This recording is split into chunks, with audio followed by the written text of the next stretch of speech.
ഭാരതത്തിലെ ആദ്യ സ്വകാര്യ ഓർബിറ്റൽ റോക്കറ്റായ വിക്രം 1ന്റെ വിക്ഷേപണം അല്പസമയത്തിനകം നടക്കും. ശ്രീഹരിക്കോട്ടയിലെ സതീഷ് ധവാൻ സ്പേസ് സെന്ററിൽ നിന്നാണ് വിക്ഷേപണം. സ്വകാര്യ ബഹിരാകാശ സംരംഭമായ സ്കൈ റൂട്ടിന്റെ റോക്കറ്റ് വിക്ഷേപണ ദൗത്യത്തിന് മിഷൻ ആഗമൻ എന്നാണ് പേര് നൽകിയിട്ടുള്ളത്. വിവരങ്ങളുമായി ഐസൻ ജോസ് ചേരുകയാണ് സയൻസ് ഡെസ്കിൽ നിന്ന്. ഐസൻ, കൗണ്ട് ഡൗൺ തുടങ്ങിക്കഴിഞ്ഞു.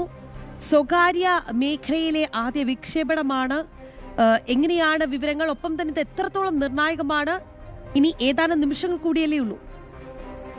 തീർച്ചയായും രാഖി, ഏതാനും നിമിഷങ്ങൾ, അതായത് 5 മിനിറ്റിൽ താഴെ മാത്രമാണ് ഭാരതത്തിൻ്റെ സ്വകാര്യ റോക്കറ്റ് രംഗത്തെ കുതിപ്പിന് തുടക്കമാകുന്നതിനുള്ള ആ സംഭവം, ആ ചരിത്ര സംഭവം ഉണ്ടാകാനിരിക്കുന്നത്. നേരത്തെ നമ്മൾ കണ്ടതുപോലെ ഇപ്പോൾ ഏറ്റവും അവസാനത്തെ കൗണ്ട് ഡൗൺ നിമിഷങ്ങളിലൂടെ കടന്നു പോകുന്നു.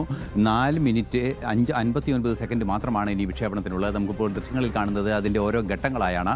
അതിൽ 2-0 എന്ന് കാണുന്ന ലാസ്റ്റ് പോയിന്റിലുള്ളതാണ് വിക്ഷേപണത്തിൻ്റെ ഏറ്റവും നിർണായകമായ ടൈം എന്ന് പറയുന്നത്. ഇപ്പോൾ ദൃശ്യങ്ങളിൽ കാണുന്നത് പോലെ 4 മിനിറ്റ് 59 സെക്കൻഡുകളാണ് ഇനി ബാക്കിയുള്ളത്. ആ കൗണ്ട് ഡൗണിൻ്റെ അവസാന ഘട്ടത്തിലാണ് നമ്മളിപ്പോൾ ഉള്ളത് എന്നതാണ്. അവസാന 5 മിനിറ്റിലാണ് ഉള്ളത്. അല്പസമയത്തിനകം ഏതാണ്ട് 11:30-31 കൂടി റോക്കറ്റ് പറന്നു വരികയും ചെയ്യും. ഈ റോക്കറ്റ് ഉയരുമ്പോൾ, അല്ലെങ്കിൽ റോക്കറ്റിൻ്റെ വിക്ഷേപണം നടക്കുമ്പോൾ ഉണ്ടാകുന്ന ഏറ്റവും നിർണായകമായ ഘടകം എന്ന് പറയാം, അല്ലെങ്കിൽ ഒരു നേട്ടം എന്ന് പറയുന്നത്, ഭാരതത്തിൻ്റെ സ്വകാര്യ റോക്കറ്റ് വിക്ഷേപണ രംഗത്തെ ഏറ്റവും നിർണായകമായ ഒരു ഘടകമാണ് ഈ വിക്ഷേപണം എന്നതാണ്. അത്തരത്തിൽ ഈ വിക്ഷേപണം നടക്കുമ്പോൾ നിലവിലെ സാഹചര്യത്തിൽ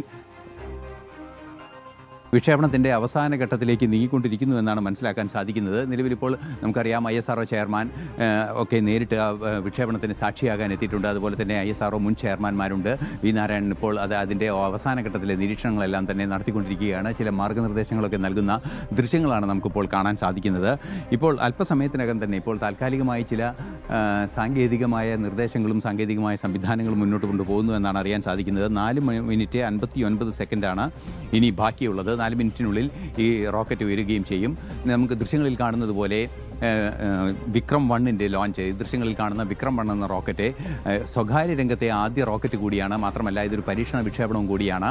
പരീക്ഷണ വിക്ഷേപണം കൂടി ആയതുകൊണ്ട് തന്നെ ഈ വിക്ഷേപണത്തിന് പല നേട്ടങ്ങളുണ്ട്. അതിലേറ്റവും പ്രധാനപ്പെട്ടത് നമുക്ക് നേരത്തെ സൂചിപ്പിച്ചതുപോലെ ഈ സ്വകാര്യ റോക്കറ്റ് വിക്ഷേപണ രംഗത്തെ ആദ്യ റോക്കറ്റാണ്. അതുപോലെ തന്നെ റോക്കറ്റുകളുടെ ലഭ്യത, റോക്കറ്റുകളുടെയും ബഹിരാകാശ രംഗത്ത് ബഹിരാകാശ ദൗത്യത്തിൻ്റെ പൂർണ്ണതയിലെത്തുന്നതിന് വേണ്ടി അനിവാര്യമായ ഘടകങ്ങൾ ലഭ്യമാക്കുന്നതിന് കാര്യക്ഷമമായ ഇടപെടൽ നടത്തുന്നതിനുള്ള നീക്കങ്ങളുടെ ഭാഗമായാണ് സ്വകാര്യ മേഖലയിൽ കൂടി റോക്കറ്റ് വിക്ഷേപണവും അതുപോലെ തന്നെ ബഹിരാകാശ രംഗത്തെ സാറ്റലൈറ്റുകളുടെ നിർമ്മാണത്തിലൊക്കെ സ്വകാര്യ നിക്ഷേപവും വിദേശ നിക്ഷേപവും ഒക്കെ വരുന്നതിനുള്ള നീക്കങ്ങൾ നടത്തിയത്. അതിൻ്റെ ഭാഗമായാണ് ഈ റോക്കറ്റ് ലോഞ്ച് നടക്കുന്നത്. ഏറ്റവും ആദ്യത്തെ ലോഞ്ചാണ്. പ്രധാനമന്ത്രി നരേന്ദ്രമോദി തന്നെ ഈ ലോഞ്ചുമായി ബന്ധപ്പെട്ട്, അല്ലെങ്കിൽ വിക്രം 1ൻ്റെ ലോഞ്ചുമായി ബന്ധപ്പെട്ട് വിശേഷിപ്പിച്ചത് അതിരുകൾക്കപ്പുറമുള്ള ബഹിരാകാശ രംഗത്തെ ഭാരതത്തിൻ്റെ കുതിപ്പ് എന്നാണ്. അത്തരത്തിൽ അതിരുകൾക്കപ്പുറമുള്ള നേട്ടങ്ങളിലേക്ക് ഭാരതം കുതിച്ചു പായുന്നൊരു സാഹചര്യം, അല്ലെങ്കിൽ കുതിച്ചു വരുന്നൊരു സാഹചര്യത്തിന് ദൃക്സാക്ഷിയാവാനിരിക്കുകയാണ് ഇന്ന്. അല്പസമയത്തിനകം, മിനിറ്റുകൾക്കകം അത്തരത്തിലുള്ള ഒരു നിർണായകമായ ഒരു സംഭവത്തിന് നമ്മൾ എല്ലാവരും സാക്ഷിയാവുകയും ചെയ്യും. പ്രധാനമന്ത്രി തന്നെ പറഞ്ഞിരുന്നു, യുവാക്കളും അതുപോലെ തന്നെ കേരളത്തിലെ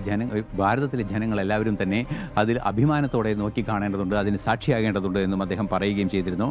ഇപ്പോൾ നിമിഷങ്ങൾക്ക് തന്നെ ഇത് ഉയരുമെന്നാണ് നമുക്ക് മനസ്സിലാക്കാനും സാധിക്കുന്നത്. അധികം വൈകാതെ തന്നെ 3 പേലോഡുകളാണ് ഉള്ളത് എന്നാണ് പ്രാഥമികമായി നമുക്ക് മനസ്സിലാക്കാൻ സാധിക്കുന്നത്. 350 കിലോഗ്രാമോളം പേലോഡുകളാണുള്ളത്. ഈ 350 കിലോഗ്രാമോളമുള്ള പേലോഡുകൾ 450 കിലോമീറ്റർ ഉയരത്തിലുള്ള ഭൂസ്ഥിര ഭ്രമണപഥത്തിലേക്ക്, അല്ലെങ്കിൽ ലോ ഓർബിറ്റിലേക്ക് എത്തിക്കുക എന്നതാണ് ഈ റോക്കറ്റിൻ്റെ ദൗത്യം. നേരത്തെ നമ്മൾ പലതവണ സൂചിപ്പിച്ചതുപോലെ തന്നെ ഇത്തരത്തിൽ ഈ ദൗത്യം നിർവഹിക്കുമ്പോൾ, ഈ റോക്കറ്റിൻ്റെ ലോഞ്ചുമായി ബന്ധപ്പെട്ടുള്ള പ്രവർത്തനങ്ങൾ നടക്കുമ്പോൾ നമുക്ക് സാധ്യമാകുന്നത് കൂടുതൽ റോക്കറ്റുകൾ വിക്ഷേപിക്കുന്നതിനും കൂടുതൽ കമ്മ്യൂണിക്കേഷൻ സംവിധാനങ്ങൾ ഉറപ്പാക്കുന്നതിനും വേണ്ടിയുള്ള കാര്യക്ഷമമായ ഇടപെടൽ നടത്താൻ കഴിയുമെന്നതാണ്. അത്തരത്തിൽ കാര്യക്ഷമമായ ഇടപെടൽ നടത്താനുള്ള ഒരു നീക്കത്തിൻ്റെ ഭാഗമായാണ് ഈ ആദ്യത്തെ ഈ റോക്കറ്റിൻ്റെ വിക്ഷേപണം തന്നെ, അല്ലെങ്കിൽ സ്വകാര്യ മേഖലയിലെ റോക്കറ്റിൻ്റെ വിക്ഷേപണം നടക്കുന്നതെന്നാണ്.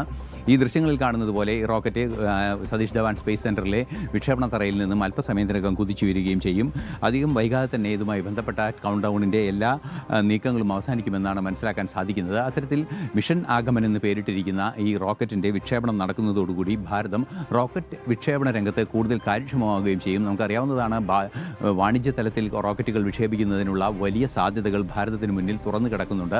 അത്തരത്തിൽ തുറന്നു കിടക്കുന്ന സാധ്യതകളെല്ലാം തന്നെ പ്രയോജനപ്പെടുത്തുന്നതിന് ISROയുടെ റോക്കറ്റ് നിർമ്മാണ സംവിധാനങ്ങൾ മാത്രമല്ല, ISROയുടെ ഉൽപ്പാദനം മാത്രം പോരാ, കൂടുതൽ റോക്കറ്റുകൾ വിക്ഷേപിക്കുന്നതിനുള്ള സംവിധാനങ്ങൾ ഒരുക്കേണ്ടതുണ്ട്. അതിൻ്റെ ഭാഗമായി രണ്ടാമതൊരു വിക്ഷേപണത്തറ കൂടി ശ്രീഹരിക്കോട്ടയിൽ തയ്യാറായിരുന്നു. സാധിക്കുന്നു. അത്തരത്തിലുള്ള വിവിധങ്ങളായ വികസന പ്രവർത്തനങ്ങൾ, വൻതോതിലുള്ള വികസന പ്രവർത്തനങ്ങൾ സ്വകാര്യ നിക്ഷേപത്തിൻ്റെ കൂടി പിന്തുണയോടെ നടത്തുന്ന ഒരു സാഹചര്യമുണ്ട്. അതുപോലെ തന്നെ സാറ്റലൈറ്റുകൾ, ചെറു സാറ്റലൈറ്റുകളുടെ വിപണി, വലിയൊരു വിപണിയാണ് ചെറു സാറ്റലൈറ്റുകളുമായി ബന്ധപ്പെട്ട് ഭാരതത്തിന് തുറന്നു കിടക്കുന്നത്. അത്തരത്തിൽ ചെറു സാറ്റലൈറ്റുകൾ, അതായത് നമുക്കറിയാവുന്നതാണ് ഇൻ്റർനെറ്റിൻ്റെയും അതുപോലെ തന്നെ അത്യാധുനിക സംവിധാനങ്ങളുടെയും നെറ്റ്വർക്കുകളുടെയും എല്ലാം ഒരു ചാനലായി സാറ്റലൈറ്റുകൾ പ്രവർത്തിക്കുന്ന സാറ്റലൈറ്റ് ഇൻ്റർനെറ്റുകളൊക്കെ പ്രവർത്തിക്കാനിരിക്കുന്ന ഒരു സാഹചര്യമുണ്ട്. അത്തരത്തിലൊക്കെ ഉണ്ടാകുമ്പോൾ വലിയ തോതിൽ സാറ്റലൈറ്റുകൾ ആവശ്യം വരും. അതുപോലെ തന്നെ കാര്യക്ഷമമായ സാറ്റലൈറ്റുകൾ വേണ്ടിവരും.